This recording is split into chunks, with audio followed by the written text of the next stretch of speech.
tal amigos? Buenos días, bienvenidos a la edición matutina de Telemetro Reporta. Hoy viernes 9 de mayo, año 2014. Gracias por su sintonía. Bien, Ítalo Antinori, constitucionalista, está con nosotros a partir de ese momento. Y es que lo hemos invitado para hacer un poco de docencia, como siempre lo hacemos, porque el presidente electo, don Ítalo, buenos días. Buenos días. Ha pedido la renuncia de 4 funcionarios públicos. Aquí tengo entre ellos...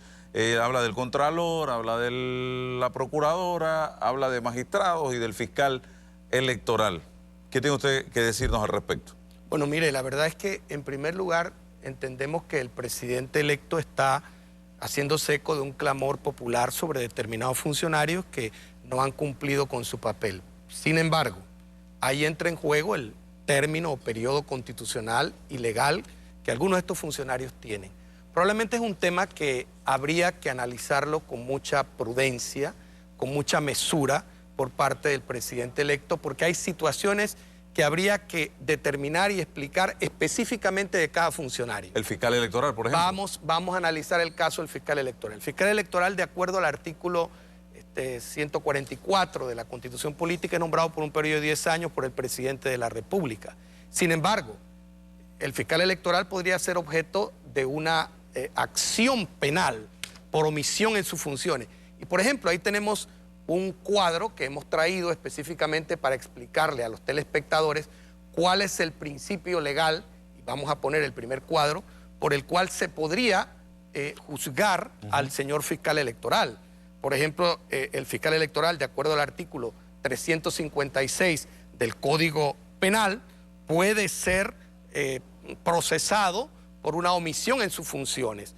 Y eso daría lugar a un proceso contra el fiscal electoral que tendría que ser dilucidado conforme a las normas del Código Procesal Penal por la Sala Penal de la Corte Suprema de Justicia previa un sumario que deberá instruir la Procuraduría General de la Nación. ¿Tenemos esa gráfica, Samit, por favor? La hay del una fiscal gráfica electoral. del primer artículo, que es el 356 del Código Penal, que establece la figura. Ahí la tenemos. Dice: el servidor público que ilegalmente rehúse, omita o retarde algún acto propio de su cargo, y sabemos que el fiscal electoral ha omitido, ha retardado, porque es un funcionario virtual, que no ha hecho nada, que ha permitido el uso indebido de los recursos del Estado de manera horrorosa. Dice: que omita o retarde algún acto propio de su cargo, será sancionado con prisión de 6 meses a 1 año o su equivalente en días multa o arresto de fines de semana. Instruirá el sumario la Procuraduría y, conforme al artículo 40 del Código Procesal Penal, le correspondería juzgarlo a la Sala Penal de la Corte Suprema de Justicia, evidentemente con una posible medida cautelar de separación del cargo. De manera tal que el fiscal electoral, si él no acogiese un llamado de renuncia, yo creo que le lloverían las acciones penales en su contra. ¿Hay mérito suficiente? Para mí sí. Okay. Lamentablemente es un fiscal incapaz, ineficiente, virtual, que ha permitido el uso y el abuso de los recursos del Estado. Y no lo ofendo, lo describo, don Álvaro. Ok, vamos con la próxima. El tema de la Contralora, que esto es un tema de la Asamblea específicamente. Mire, el tema de la Contralora es un tema que para mí debe ser manejado con algún grado de prudencia. ¿Por qué? La Contralora tiene 5 meses más de funciones. Ella termina el 31 de diciembre del 2014. El 1 de enero del 2015 ya debe entrar un nuevo Contralor o Contralora. Entonces sería desgastante para el presidente de la República electo entrar a dirimir si sale o no sale la Contralora. Ella solamente tiene 5 meses. Yo me prepararía, es decir, un consejo que yo le doy al presidente electo con todo respeto. Yo, por ejemplo, me dedicaría estos 5 meses a buscar un buen Contralor o una buena Contralora.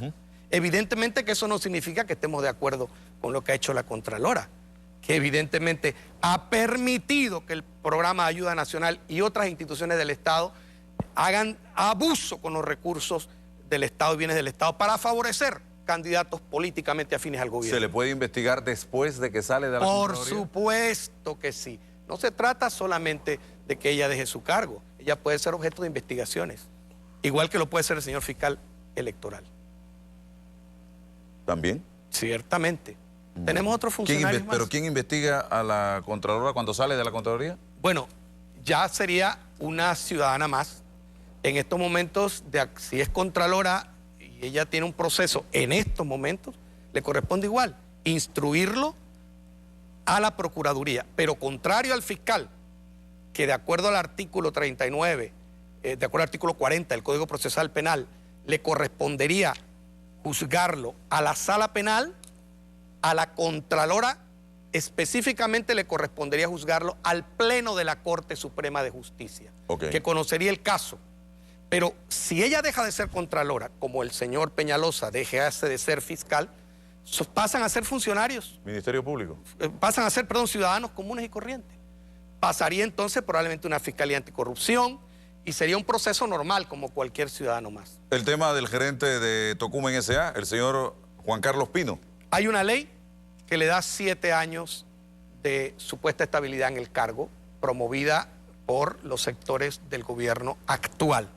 Una ley se reforma con otra ley, pero para ello se necesita mayoría absoluta y luego vamos a analizar las combinaciones que se producen con ciertas gráficas, de manera tal que siempre y cuando el señor presidente electo logre una mayoría absoluta... 36 votos. Esa es la cifra mágica. 47, las 2/3 partes que se necesitan para otras cosas que ya lo vamos a ver. Pero para una ley se necesita 36 votos y solamente se puede lograr mediante una coalición parlamentaria o un acuerdo parlamentario, ojo, no de gobierno, un acuerdo parlamentario. Y así se puede con una ley reformar esa ley y quitarle el periodo al señor Pino. Vamos al caso, ninguno está obligado a renunciar. Ninguno está obligado a renunciar, la renuncia es un acto voluntario, propio, personal, que tiene solamente que hacerlo conforme a la voluntad de cada individuo. Vamos al punto de la renuncia que se pide a los magistrados de la Corte por parte del señor presidente. Mire, allí nosotros tenemos que detenernos un poco porque ahí hay 2 aristas muy importantes. Los magistrados de la Corte no están obligados a renunciar siempre y cuando sea un acto voluntario del señor Ayuprado. Incluso me ha extrañado que el señor presidente electo no haya mencionado al funcionario, al magistrado más detestado y despreciado, que es Alejandro Moncada, el más cuestionado, que en su programa en diciembre del 2009, don Álvaro, y lo repito, yo lo advertí, usted recordará. Sí, cómo no. Lo advertí cuando el presidente Martinelli lo designó y dije, será una designación realmente desafortunada. Y se ha cumplido el vaticinio que dije en diciembre del 2009 en su programa. Ahora lo decimos, pero bueno, los magistrados no están obligados a renunciar. Sin embargo, hay una gráfica que queremos poner para beneficio de todos los telespectadores.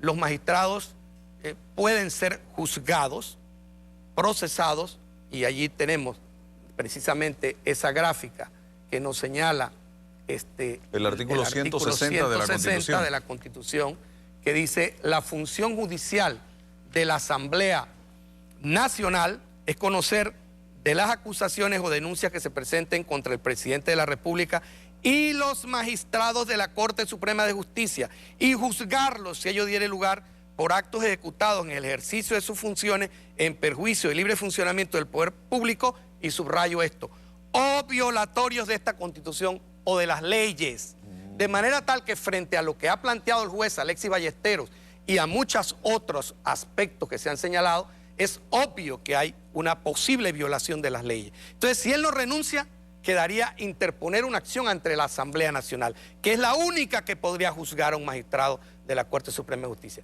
Pero vamos a ver en el otro cuadro qué ocurriría para el juzgamiento de ese magistrado, que es el artículo 475 del Código Procesal Penal, que dice así, se refiere a los casos de juzgamiento en la Asamblea de los Magistrados.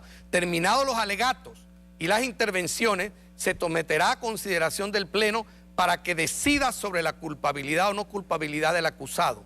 La votación será secreta y requerirá, escuche esto, las 2/3 partes de los miembros de la Asamblea Nacional para dictar sentencia condenatoria. Si no se logra este número de votos, el imputado será declarado no culpable. Las 2/3 partes son 47 diputados, 71 diputados que integran la Asamblea Nacional.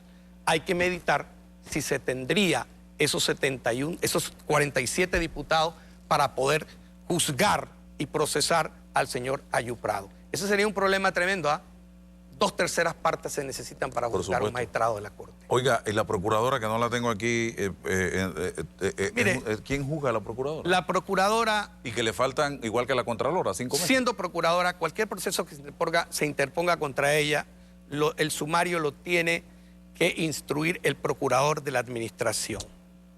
Y el juzgamiento corresponde al Pleno de la Corte Suprema de Justicia. Pero ahí estamos ante la misma situación.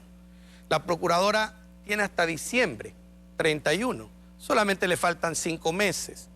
Yo le daría un consejo prudente, sensato al presidente electo, muy respetuosamente, que nos dediquemos o se dedique estos 5 meses a buscar un buen procurador o procuradora para que en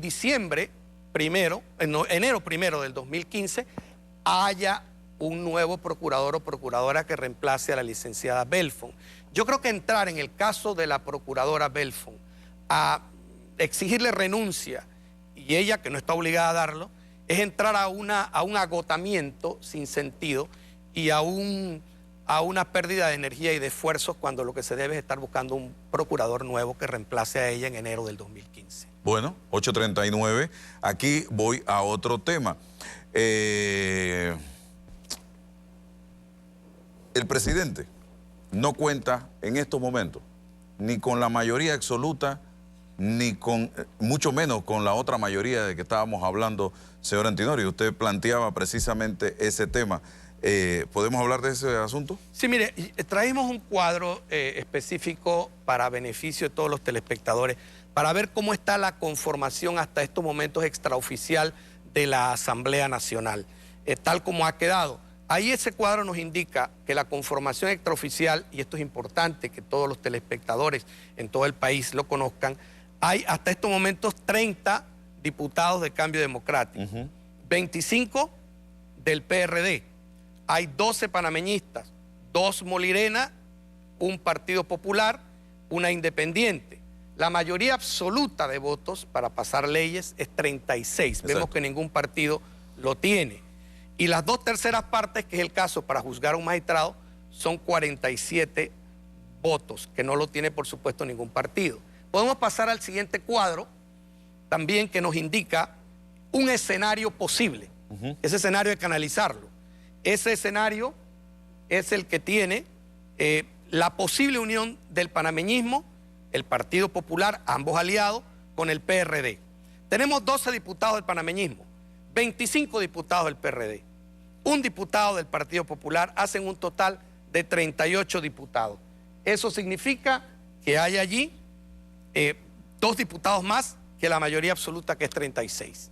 Ese sería un primer escenario. Lograrían 38 de 36, uniéndose el PRD con el Partido Panameñista y el Partido Popular. Pero vamos a otro segundo escenario. Hay otro escenario en el cuadro que nos sigue.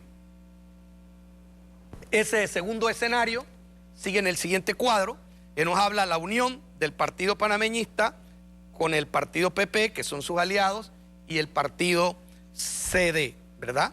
Ese segundo escenario nos une al Partido Panameñista, vuelvo a repito, Partido Popular y el Partido CD. Ahí hay 12 diputados del panameñismo, hay 30 diputados del CD, un diputado del PP, total 43 diputados. Tendrían 5 más que la mayoría absoluta, que es 36. Es decir, no podemos descartar, en política todo es posible. Claro. Esto es una posibilidad. Vamos al tercer escenario. El tercer escenario, que es menos probable, pero en política no hay nada imposible, que tenemos nosotros la unión de Cambio Democrático con el PRD, con lo cual pondrían al presidente electo en tremendo aprieto. ¿Y se apoderarían de la Junta Directiva? Por de supuesto, toda la oposición? la elección, ya veremos, de algunos cargos importantes de la Secretaría General, del Subsecretario General, de la Junta Directiva, de las comisiones, 30 diputados del CD, 25 diputados del PRD, total 55 diputados, 19 diputados más que la mayoría absoluta y 8 más que las 2/3 partes, que serían 47 votos. Control total. Total le permitiría sacar a los magistrados de la Corte Suprema de Justicia, reemplazar a los magistrados de la Corte Suprema de Justicia, y eso sería tremendo. Nosotros, por ejemplo, también hemos traído otro cuadro que es importante que la ciudadanía conozca, que es el artículo 161 de la Constitución Política. No sé si ya lo tienen en pantalla. Es el siguiente cuadro que nos habla de cuáles son las funciones administrativas de la Asamblea Nacional. Creo que ya está en pantalla, Sí, ¿no? ¿no? Ese cuadro es importante conocer, porque fíjese, hay mucha confusión en esto. La Asamblea puede aprobar o improbar, vale decir ratificar los nombramientos de los magistrados de la Corte Suprema de Justicia que hiciese el presidente en funciones, del Procurador General de la Nación, del Procurador de la Administración y los demás que haga el Ejecutivo que por disposición de esta Constitución o de la ley requieran la ratificación de la Asamblea Nacional. Pero fíjese este punto. Los funcionarios que requieran ratificación, llámese embajadores, directores de entidades autónomas, no podrán tomar posesión de su cargo hasta tanto sean ratificados. Entonces es obligación para el presidente electo tener mayoría absoluta. Si no, no podrá jamás ratificar a su funcionario. Pero viene el punto siguiente. Una de las facultades de la Asamblea es nombrar, mire que ya no dice ratificar, nombrar al Contralor General de la República, al Subcontralor de la República, al Defensor del Pueblo y al magistrado del Tribunal Electoral y su suplente que le corresponda conforme a esta Constitución. Que en el caso actual es Pinilla. En el caso actual es Pinilla, que se le este vence en año. unos 2 años, creo, un año y medio. A él se le está venciendo y tendría la Asamblea que definir qué le corresponde cuál va a ser la decisión del nuevo magistrado del Tribunal Y en Electoral. el caso de la Corte, ¿qué pasa? En el caso de la Corte, de acuerdo al artículo 200, numeral 2 de la Constitución Política, el Consejo de Gabinete designa, hasta estos momentos, tal como está la Constitución, a los magistrados de la Corte Suprema de Justicia, pero deben ser ratificados por la Asamblea Nacional. Y esa ratificación significa una mayoría absoluta, significa 36 votos. Pinilla puede ser reelecto como magistrado del tribunal. Perfectamente. No hay nada que se lo impida. No hay nada que se lo impida, él puede ser reelecto siempre y cuando la Asamblea Legislativa, a motu propio, por voluntad propia, porque eso es una decisión de la Asamblea Legislativa. Recuerde que el Tribunal Electoral está integrado por un miembro de la Corte Suprema de Justicia, que es el licenciado Heriberto Araúz, por un miembro del Ejecutivo, que es el licenciado Valdés Escoferi, y uno de la Asamblea, que es Erasmo Pinilla. Oiga, vamos a otro punto, y es el relacionado con el anuncio o la promesa de campaña de Juan Carlos Varela, y es regulación de 22 productos de la canasta básica familiar. Esto ha generado un gran debate. Hay quienes dicen que se puede, hay quienes dicen que no se puede, hay quienes dicen que esto va a generar escasez y que estamos expensos a demandas internacionales porque Panamá ha firmado acuerdos con la Organización Mundial del Comercio, tratados de libre comercio, en fin. ¿Qué dice usted al respecto? Mire, una cosa es la parte financiera, económica, si eso es conveniente o no, lo sabrán los economistas. Lo cierto es que hay una realidad social. El pueblo panameño no aguanta más este aumento desmesurado de los precios. Pero constitucionalmente, que es mi tema, yo voy a explicar algo aquí que es fundamental. Sí está en la Constitución. Y si se permite, vamos a ver el siguiente cuadro, que contiene el artículo 284 de la Constitución Política para que los telespectadores lo conozcan en todo el país. Ese cuadro nos dice, expresamente nos transcribe el artículo 284 de la Constitución Política, que paso a leer. El Estado intervendrá en toda clase de empresas dentro de la reglamentación que establezca la ley para hacer efectiva la justicia social a que se refiere la presente Constitución, y en especial para los siguientes fines. El numeral 1 dice, regular por medio de organismos especiales las tarifas, los servicios, y subrayo esto, y los precios de los artículos de cualquier naturaleza, y especialmente los de primera necesidad, de manera tal que si eso está en la Constitución, es perfectamente viable que un presidente lo reglamente mediante un decreto ejecutivo. Hombre, que haya convenios internacionales con la Organización Mundial del Comercio que dice que impiden que haya una regulación de precios. Yo me pregunto, ¿qué estaba primero? ¿El tratado internacional sobre aquello de la Organización Mundial de Comercio o el principio constitucional? El principio constitucional. Esto está hace mucho tiempo en la Constitución, de manera tal que el tratado que se aprueba mediante una ley es el que sería inconstitucional. Ahora bien, los efectos económicos, los efectos comerciales, eso tendrían que explicarlo los expertos en economía. Yo como constitucionalista le digo que el presidente Varela está en todo su derecho, de acuerdo al artículo 284, numeral 1, que que acabamos de ver de la Constitución Política, que sí permite esa regulación. Es perfectamente viable y es perfectamente constitucional. Bien, hay otro punto. Usted habla de la Constitución. Ahora nos vamos a algo que se debatió muchísimo en esta campaña para las elecciones del 4 de mayo, y es la convocatoria a una asamblea constituyente paralela. ¿Es un tema de prioridad para tratar de reestructurar, de hacer una reingeniería en este país, o no es prioritario en este momento? Mire, yo creo que es importante hacerlo. No es un asunto de urgencia, es un asunto que debe pasar por un gran acuerdo nacional, por un acuerdo entre todas las fuerzas vivas del país, para desembocar en la necesidad de reformar el Estado. El pueblo clama por una reforma profunda en el Ejecutivo, en el Legislativo, en el Judicial. Reclama porque realmente nuestra Constitución abra las compuertas a una participación más democrática y sea el camino para la democratización nacional. Eso es un hecho innegable. Lo que ha planteado el presidente Varela también tiene su asidero en el artículo 314 de la Constitución Política. Vamos a un cuadro que tenemos también. Es un tema que podría ser para otro programa, explicar detenidamente cuál es el sistema que se utilizará, cuántos son los constituyentes, cómo sería la elección de los constituyentes, cómo sería la presentación de las candidaturas, cuál sería el término de duración de esa asamblea constituyente para dictar una constitución, cuáles son los efectos de una constitución aprobada por la asamblea constituyente, si va o no va después a un referéndum constitucional por todo el pueblo panameño. Todas esas cosas hay que explicarlas detenidamente y me comprometo con usted a un futuro programa. Pero allí en el cuadro que tenemos, que sería bueno ponerlo en pantalla, está el artículo 314 de la Constitución Política, que explica quiénes pueden convocar a una asamblea constituyente. Por ejemplo, cuando es convocada por el Ejecutivo, dice requiere la aprobación de la mayoría absoluta, y viene la mayoría absoluta del órgano legislativo, 37 diputados. Por eso es necesario que el presidente logre la mayoría.